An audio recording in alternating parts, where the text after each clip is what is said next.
November 2012 ঢাকার বাইরে সীমান্তবর্তী আশুলিয়া জেলার তাজরিন ফ্যাশন কারখানায় অগ্নিকাণ্ড সংঘটিত হয়। আগুনে কমপক্ষে 117 জন মানুষ নিহত হয় এবং 200 জনেরও বেশি মানুষ আহত হয়, যা দেশের ইতিহাসে সবচেয়ে মারাত্মক অগ্নিকাণ্ডের ঘটনা। প্রাথমিক তদন্তে ধারণা করা হয় যে একটি বৈদ্যুতিক শর্ট সার্কিট দ্বারা অগ্নিকাণ্ডের শুরু হয়।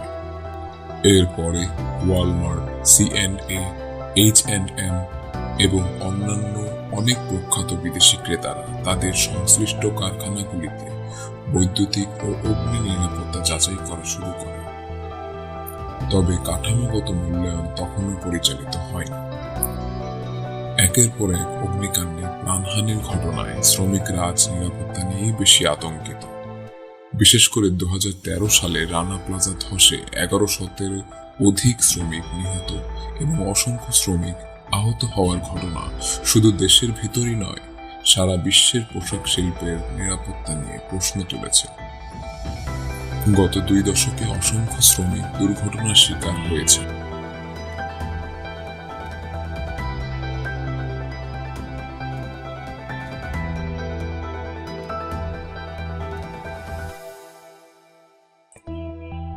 এর মধ্যে মর্মান্তিক অগ্নিকাণ্ড ঘটেছে মাইকো সোয়েটার, হামিম, গরিব অ্যান্ড গরিব, ফিনিক্স, তাজরিন এর 2013 খ্রিস্টাব্দে 24 এপ্রিল রানা প্লাজা ধসে প্রায় 1129 জন শ্রমিক নিহত হয়, অসংখ্য আহত হয়ে এখনো পঙ্গু জীবনযাপন করছে এবং বহু নিখোঁজ রয়েছে। 5 তলা ভবনটিতে অসংখ্য গার্মেন্টস কর্মী ছিল।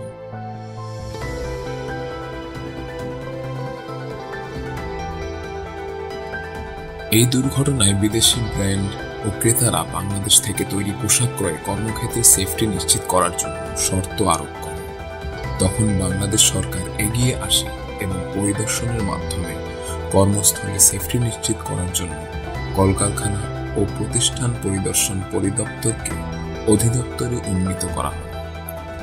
দেশে বিদ্যমান গার্মেন্ট কারখানাগুলোর স্ট্রাকচারাল ফায়ার ও ইলেকট্রিক্যাল সেফটি অবস্থা জানার জন্য ইউরোপিয়ান ক্রেতাদের সংগঠন অ্যাকর্ড, উত্তর আমেরিকান ক্রেতাদের সংগঠন অ্যালায়েন্স এবং ন্যাশনাল ইনিশিয়েটিভ কর্তৃক মোট 3780টি গার্মেন্ট ফ্যাক্টরি প্রাথমিক অ্যাসেসমেন্ট করা হয়।